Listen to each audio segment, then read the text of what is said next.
এবার আমরা ঢাকনা খুলে দেখে নেব পিঠাটা হয়েছে কিনা। দেখুন পিঠাটা শক্ত হয়ে গেছে, তার মানে পিঠাটা হয়ে গেছে। এবার তুলে নেব।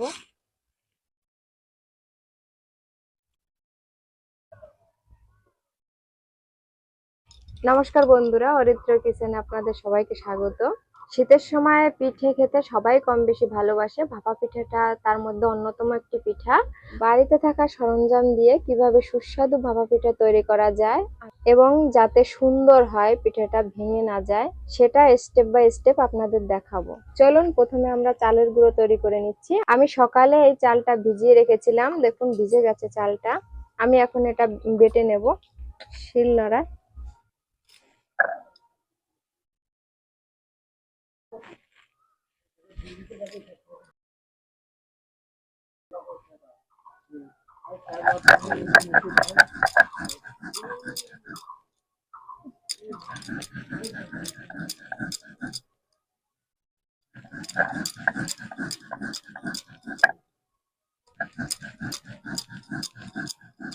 দেখুন বন্ধুরা কি সুন্দর গুঁড়ো হয়ে যাচ্ছে।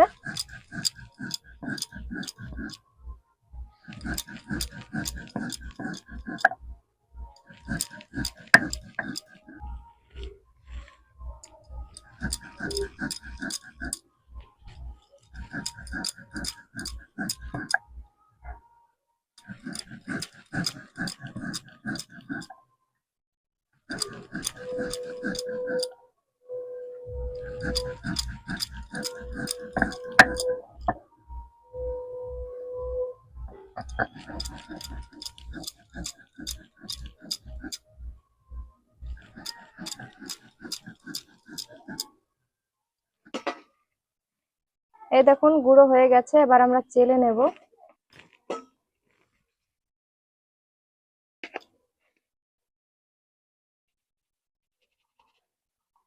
এভাবে চালনি দিয়ে চেলে নেব।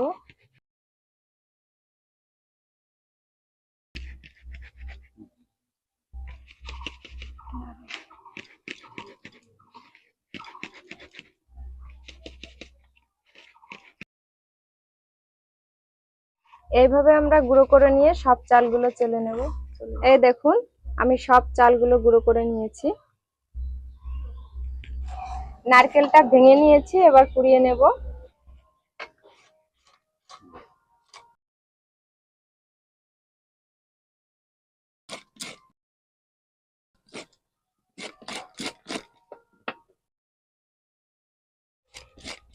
এইভাবে আমরা নারকেলটা কুড়িয়ে নিলাম।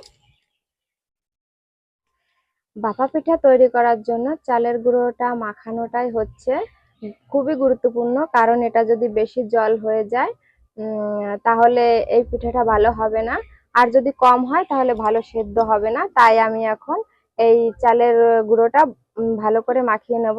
আমি এই বাটিতে হাফ বাটি জল নিয়েছি, এর মধ্যে আমি লবণ দিয়ে দেব 1 চামচ। চালের গুঁড়োর মধ্যে সরাসরি লবণ দিলে ভালো করে মিক্স হবে না, তাই একটা পিঠা খেতে লবণ বেশি হয়ে যাবে, একটা কম হবে। তাই আমি জলের মধ্যে লবণ মিক্স করে নিয়েছি। আমি এটা অল্প অল্প করে দিয়ে মাখতে থাকবো।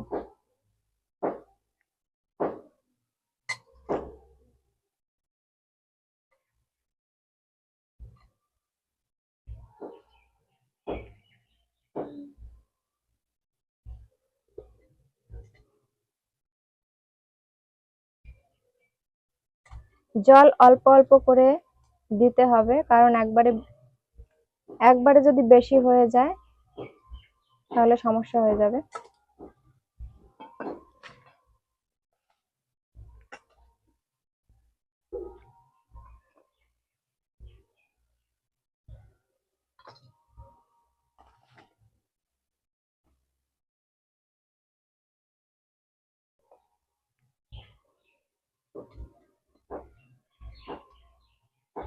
আমরা এভাবে সুন্দর করে মিক্স করে নেব। এভাবে আমরা বড়গুলো ভেঙে নেব। মুঠো করলে যাতে একটা দলার মতো হয়, যেন ভেঙে না যায়, এরকম ভাবে করতে হবে। এই দেখুন মুঠো হয়ে যাচ্ছে।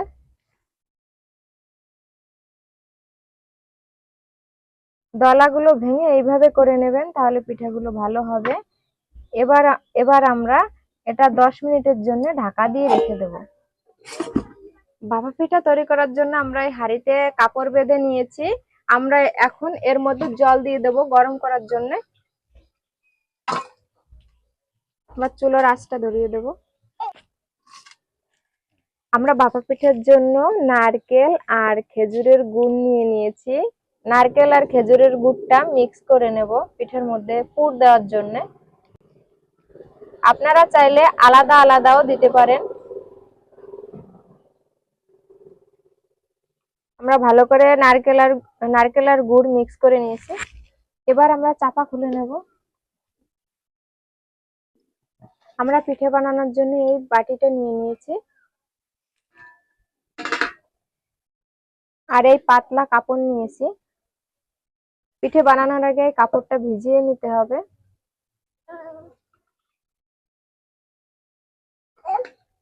আমরা পিঠে বানানোর আগে বাটিটা শুকনো গুঁড়ি দিয়ে মুছে নেব, তাহলে পিঠাটা ছেড়ে দেবে। এবার আমরা পিঠেটা তৈরি করব।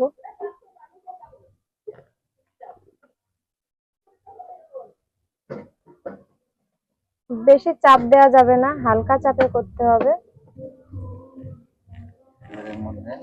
আমরা এর উপর পুর দিয়ে দেব।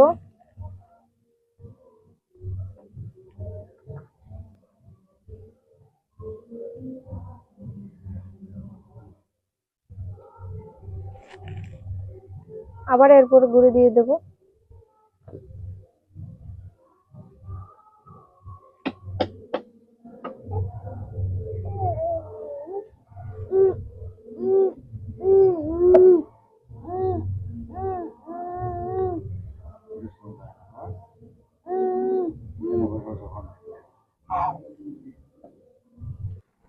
আমরা এবার কাপড় দিয়ে মুড়ে নেব।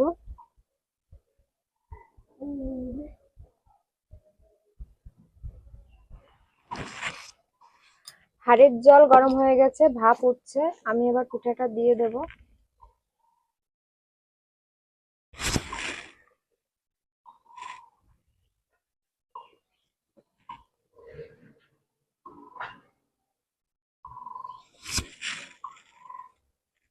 এবার বাটিটা তুলে নেব।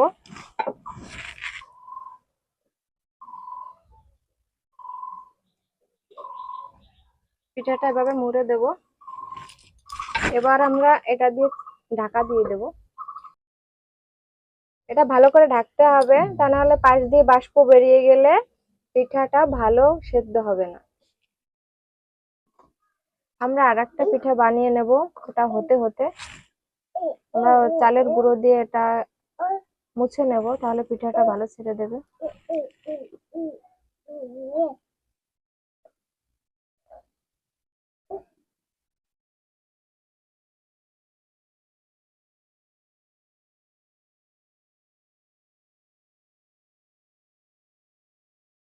বেশি চাপ দেওয়া যাবে না, হালকা চাপে করতে হবে।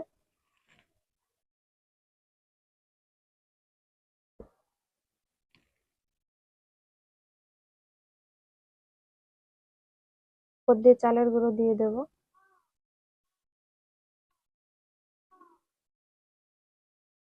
কাপড় ভিজিয়ে নেব। প্রত্যেকবার কাপড় ভিজিয়ে নিতে হবে, নাহলে পিঠা ভালো হবে না।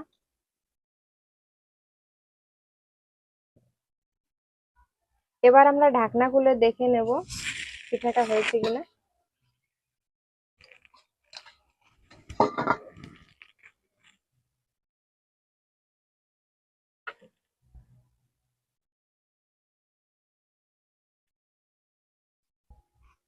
দেখুন পিঠাটা শক্ত হয়ে গেছে, তার মানে পিঠাটা হয়ে গেছে।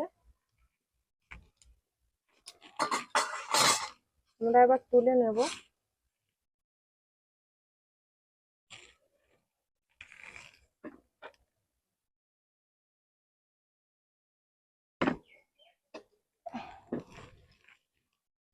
এই দেখুন কি সুন্দর শক্ত হয়েছে।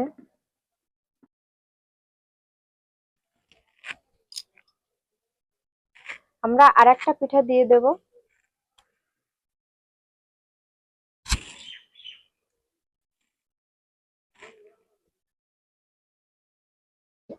খুব গরম, তাই সাবধানে তুলতে হবে।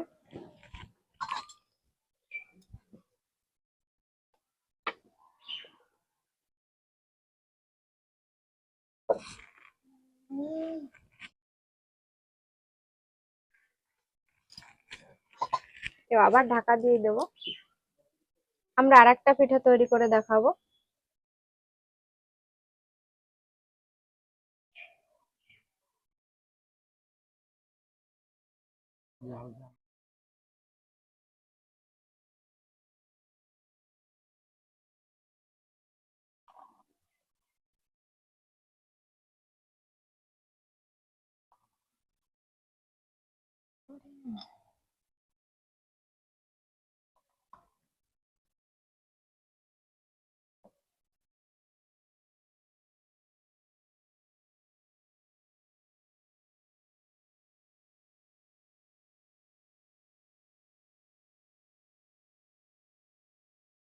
কাপড়টা ভিজিয়ে নিয়েছি,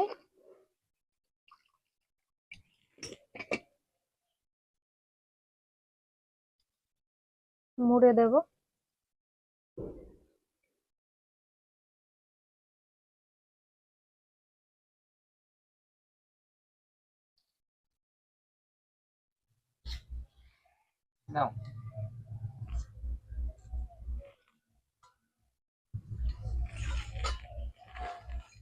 ঢাকা খুলে নেব।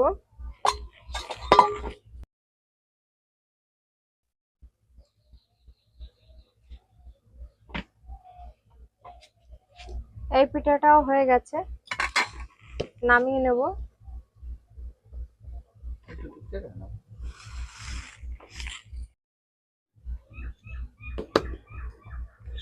একটা দিয়ে দেব।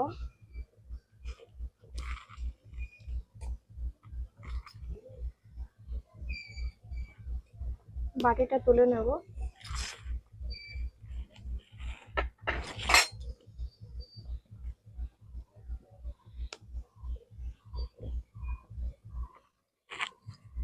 আবার ঢাকা দিয়ে দেব। ঢাকনা তুলে নেব।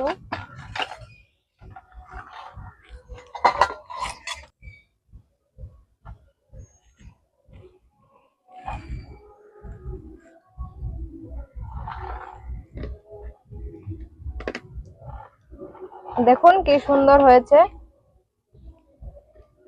একদম ফেটে যায়নি। আরেকটা পিঠে বানিয়ে নেব।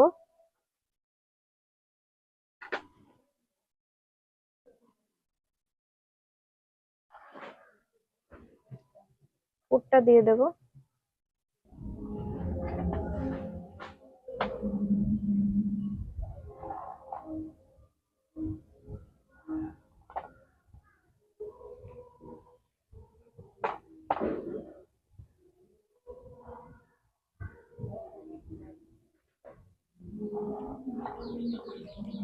কাপড়টা ভিজিয়ে নেব।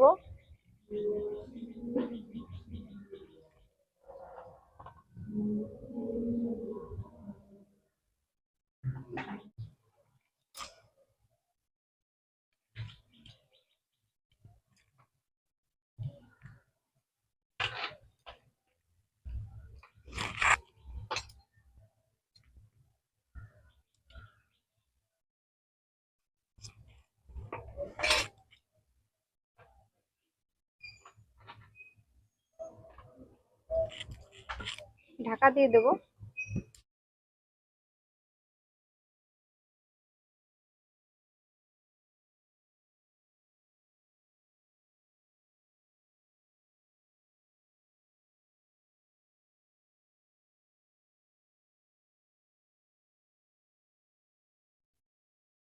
ঢাকা খুলে নেব।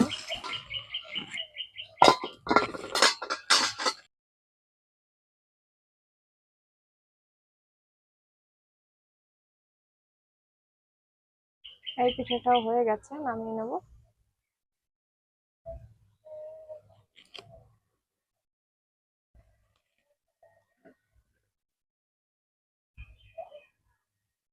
দেখুন কি সুন্দর হয়েছে।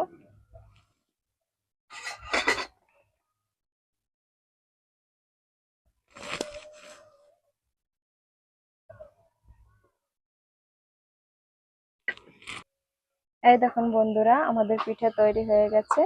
যেরকম সুন্দর দেখতে হয়েছে সেরকম খেতেও সেরকম লাগবে।